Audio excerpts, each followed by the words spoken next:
Hello, everybody. Merry Christmas. So fun to be here with you guys and get to land this series that we've been in. I'm going to get one more thing set up here. And while I do that, I have to tell you that I have noticed that being pregnant, I just get out of breath all the time. That's crazy, right?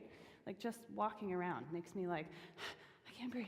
So I'm hoping I can keep my breath today. All right, we'll just save these for later. Okay.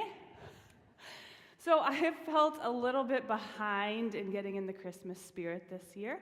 But kind of like Amos said, thanks to some really rocking life group Christmas parties, I think I'm on my way now.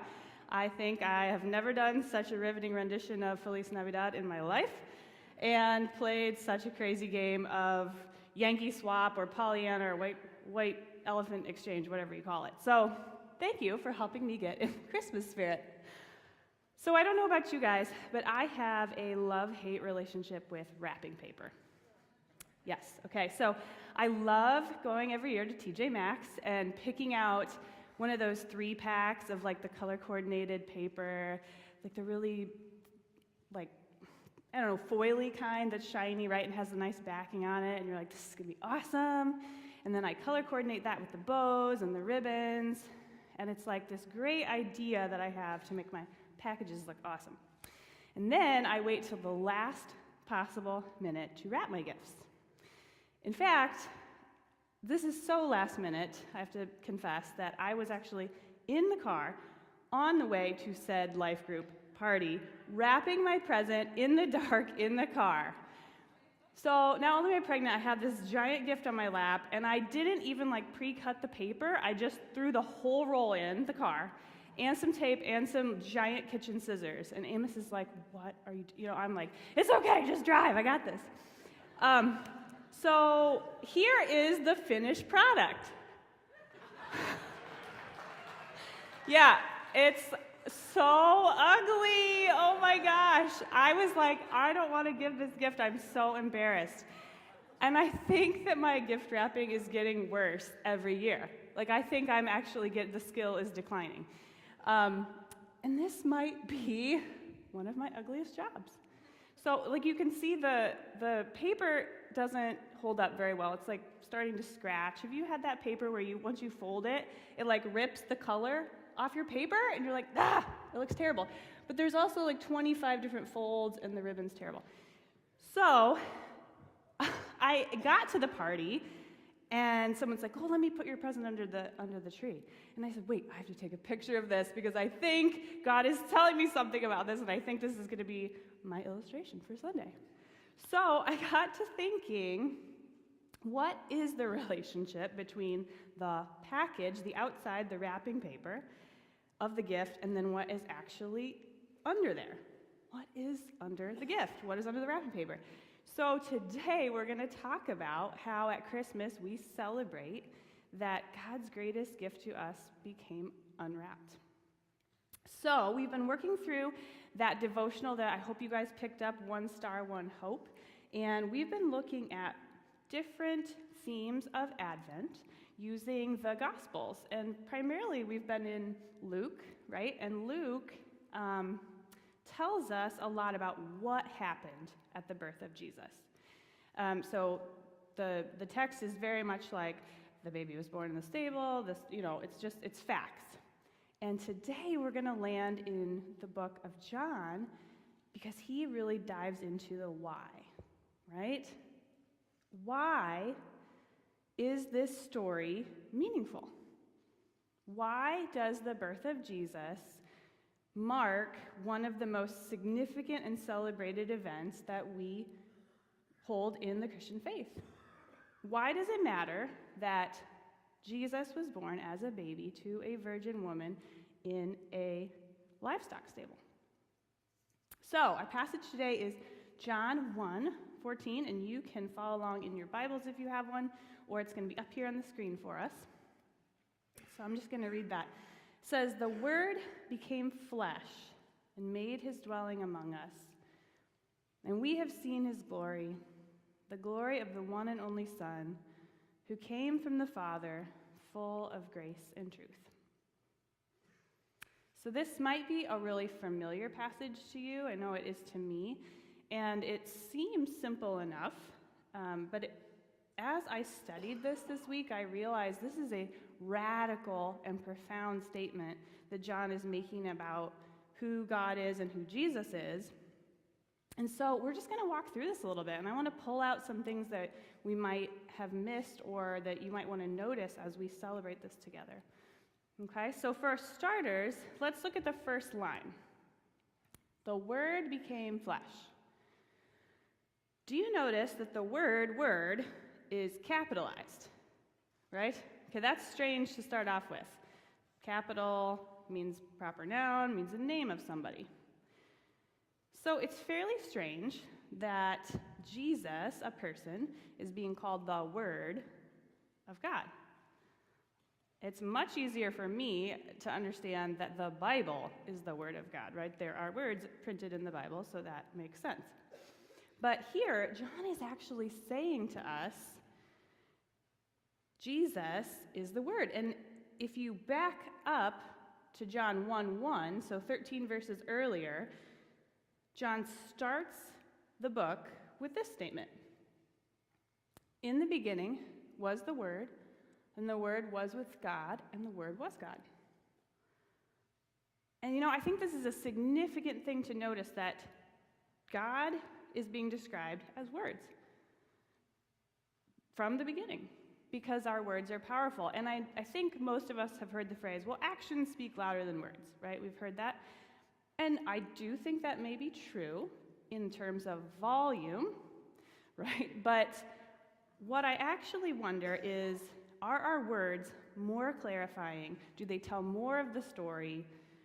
Is it actually the thing that tells me what is most true about a person? Because our behaviors can be misleading. And in the absence of knowing something, do you ever find that you will just start making assumptions or interpreting other people's behavior to try to figure out what's going on? Right? People watching at the mall, it's a perfect way to do this. But, for instance, some of you may have been observing my eating habits. I don't know, we'll just take this for an instance, right? And you may say, yeah, I've seen Allison eat a steak. And you may also say, but I've also seen her order eggplant. What is up with that, right? Is she crazy? Is she just confused? Like, why would you order a disgusting vegetable dish when there's clearly something more juicy, more meaty, more delicious on the menu? And you might start making all these assumptions about me, like, well, maybe she really likes red meat but doesn't like chicken or fish, or maybe she has an allergy, or like maybe she just likes to try to trick people. You could read into this. But what should you do? You should just come up and ask me, hey, I noticed that you eat steak and eggplant. Tell me about that. And then in my words, I can tell you, well, actually, I lean vegetarian, and I love vegetables. I'm not eating them just because they're healthy. I actually like the flavor. And I'm also not a picky eater, so I like steak, a good burger once in a while, and a great cut of fish too, right? So, words. Here God is saying from the very beginning, Jesus, God, is the Word. And that's showing us that he, from the very beginning, has this heart to reveal himself to us. He wants to be known. He wants to be accessible to us. So if we move on in this passage, though, it says, the Word became flesh. This is really tough to wrap our heads around. And it's probably been something that even the earliest Christians were wrestling with, because it just didn't make sense. It's really hard to understand that this divine being who is spiritual is now flesh, now has skin. And so what they did to try to reconcile this confusion is they came up with this belief, and today we call it Docetism. No, I'm saying that wrong. Docetism. Something like that. Docetism. I practiced it and then we got it wrong. Okay, Docetism.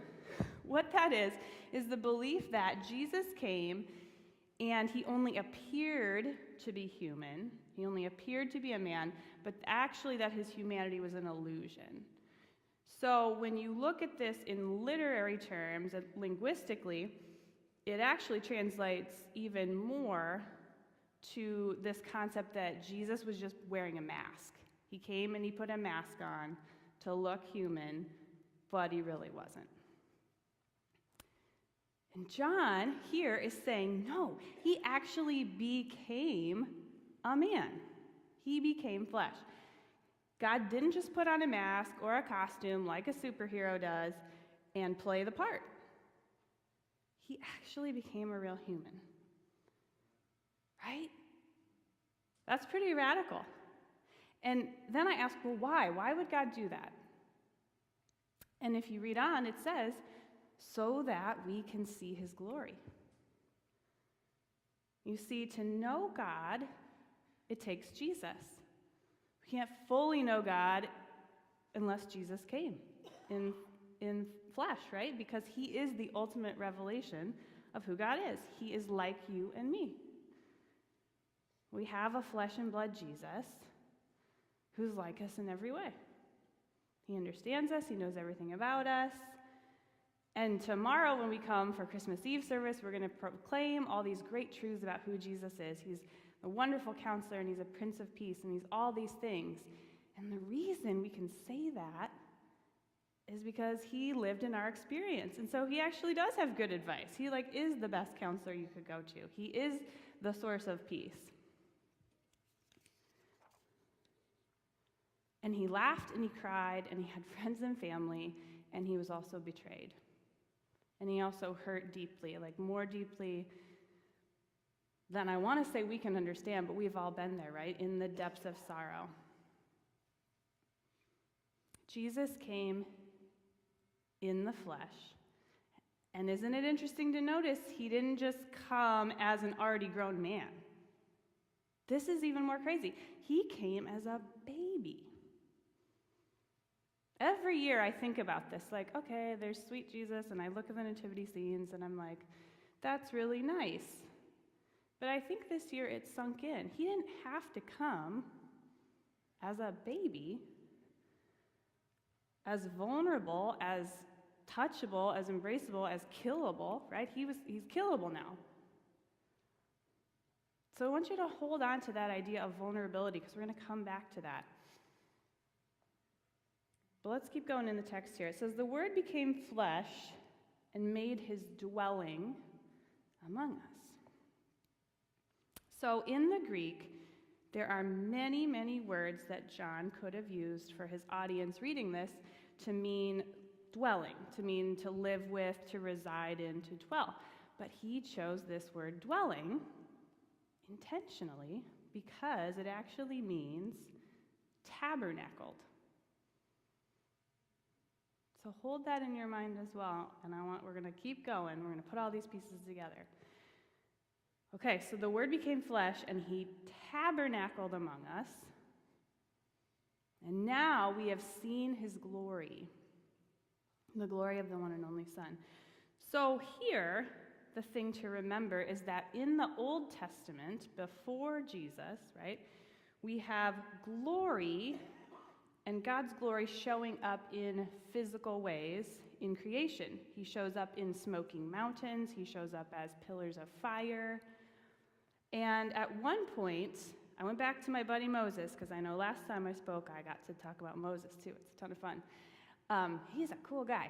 And I looked at the passage where Moses goes up on the mountain. They're in the wilderness, and he says, I want to know you, God. I want intimacy with you. I want to see your glory. That's what he says. I want to see your glory. And what does God say back? No. I can't show you my face. It will kill you. It's that intense. It's that powerful. It's that perfect. So what does God do? He says, okay, Moses, this is what I'm going to do. I'm going to pass by you and show you my back, and I'm going to protect you as I pass by. But you can't see my face. Interestingly, after that, Moses gets instructions to build the tabernacle. It's crazy, guys. This is amazing stuff in here. So the Word became flesh. Jesus became flesh, made his tabernacle among us, and now we see his glory. Right? And the tabernacle was a tent-like structure that was built and rested at the center of the Israelite camp when they were in the wilderness, and it traveled with them so that God's presence literally had a place to rest. It's an incredible passage. So, the Word became flesh and made his dwelling among us, and we have seen his glory. God's glory was present the whole time in the Old Testament. It was really the real thing, right? But it was in the place he just was, or it was as he passed by. And now, this is what John is announcing. In the birth of Jesus, we now can see his glory.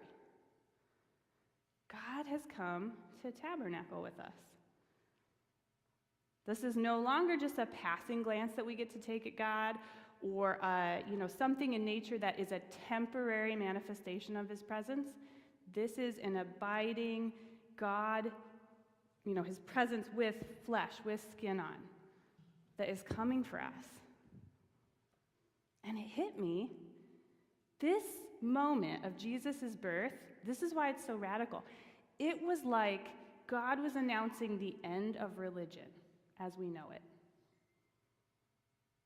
Christmas is the moment at which the glory of God no longer was concealed, but it moves into a space of being revealed. Right? You would expect this grand revelation to be like something with fireworks and explosions and confetti, you gotta have confetti, and orchestral music, like, whoa! The thing that was hidden for so long is now exposed.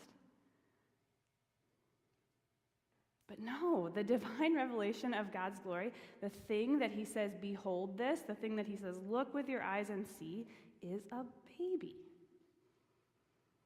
Safe, squishy, soft, huggable, gooey, I don't know, all those things, right?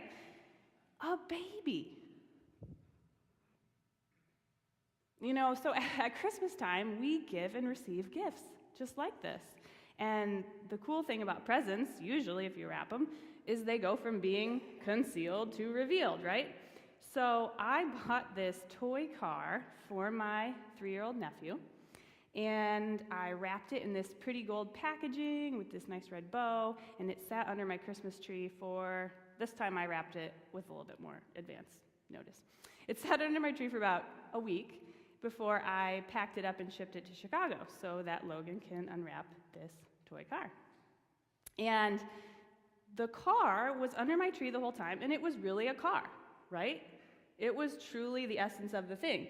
And good thing that it was a car, because my brother-in-law actually just told me, Logan freaks out. Anytime he opens a box, he expects that a toy car is in there. Like, he gets really upset if any box is opened, especially diapers. When diapers come, he's like, yeah, that's not a car.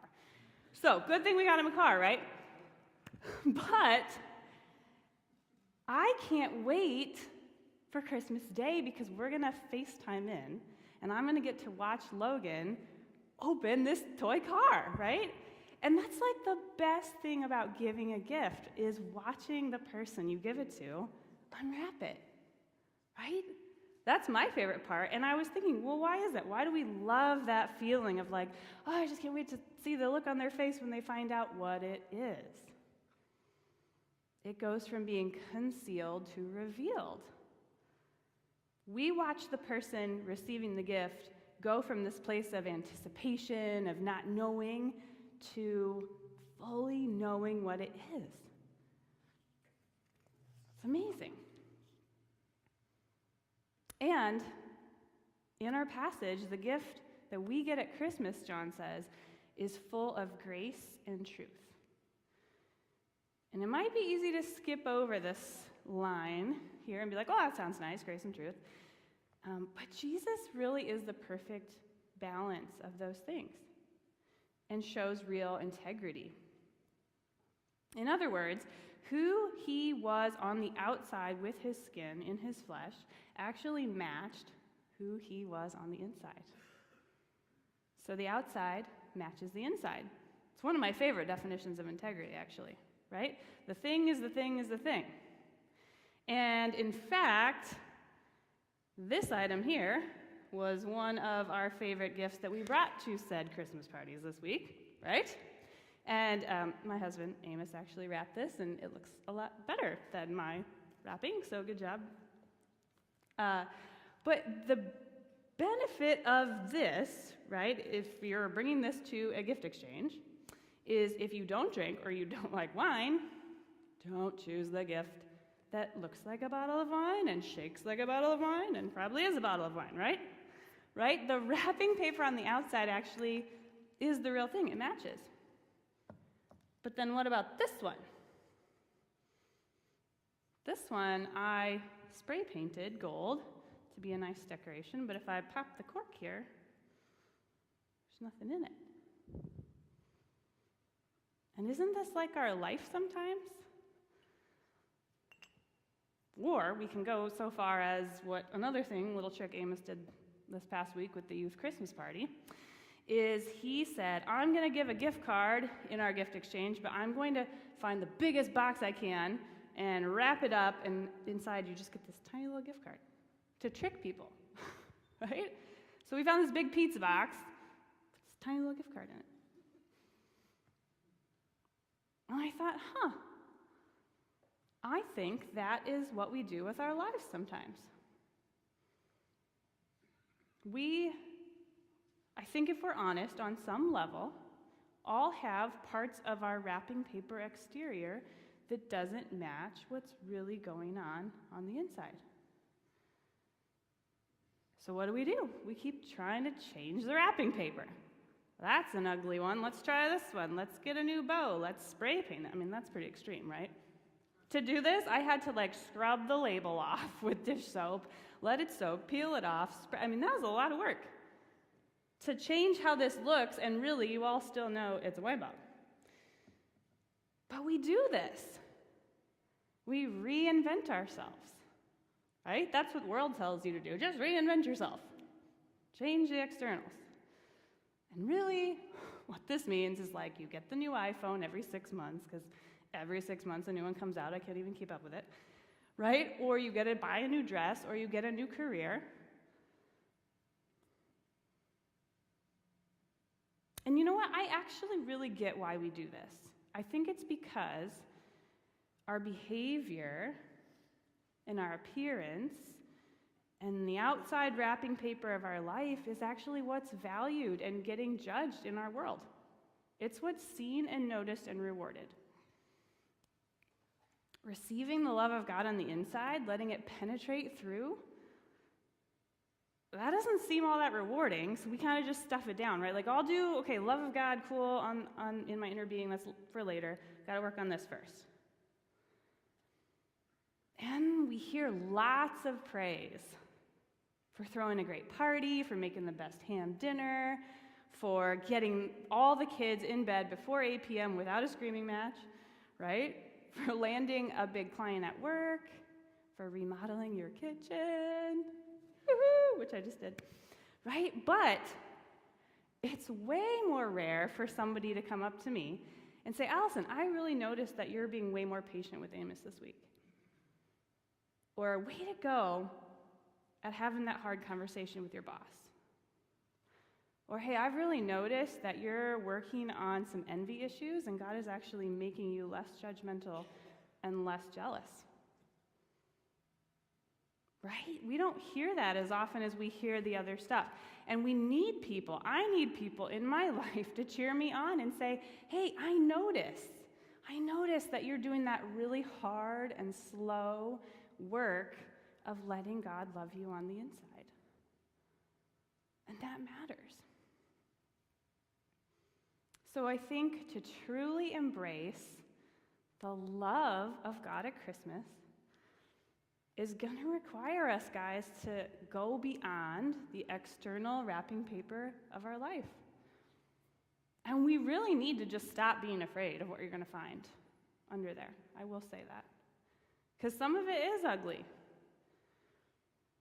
But I think it's worth it. And I came across this quote, which I love, by a psychologist named Lawrence Jaffe. I'm going to take a jab at his last name, Jaffe. And he says, often possessed by the uncontrollable desire to be what we call normal, by which we generally mean just like everyone else. We forget that we were meant to be something unprecedented, a mystery that we can only realize by living our lives with the sincerity that Jesus lived his. And when I read that, the word sincerity stuck out to me, and I thought, well, that sounds a lot like integrity. I'm being sincere, I'm being true, I'm being honest, I have integrity. The thing is the thing. The outside matches the inside.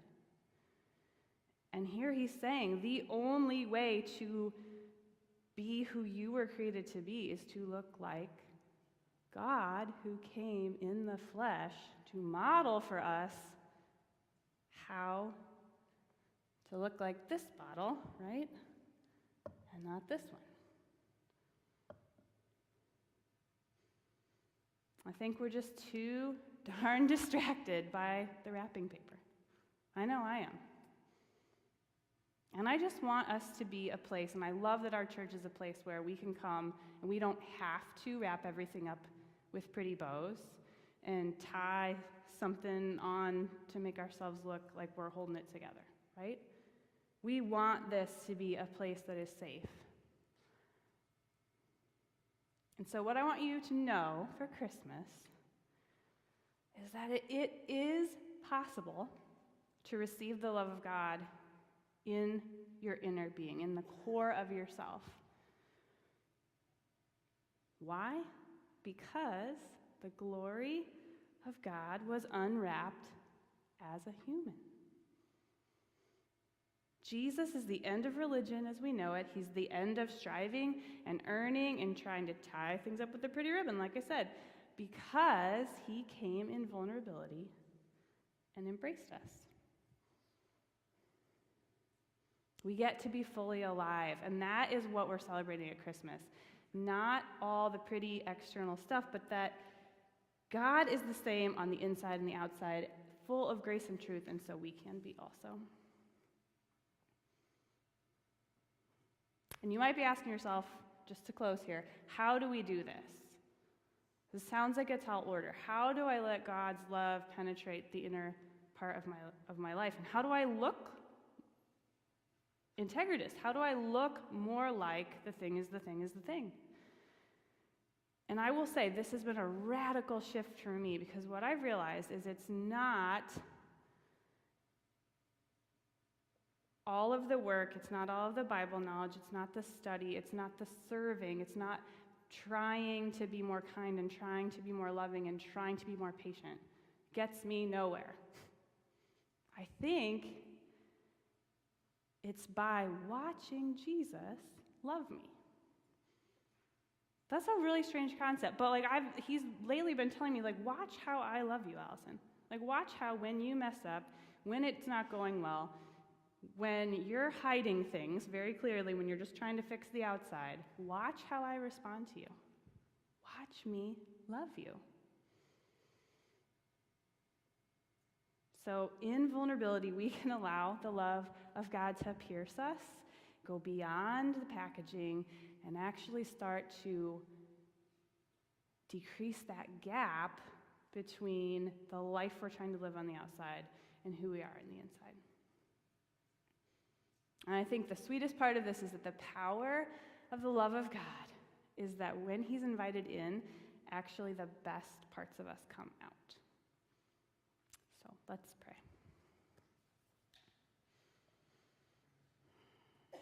God, we just take a minute to quiet ourselves, to let the distractions melt off.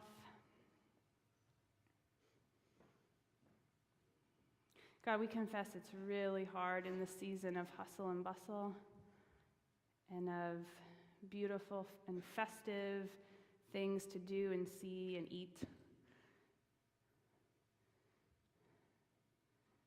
But God, I just invite you in right now. I ask that you would start to help us notice what's happening on the inside.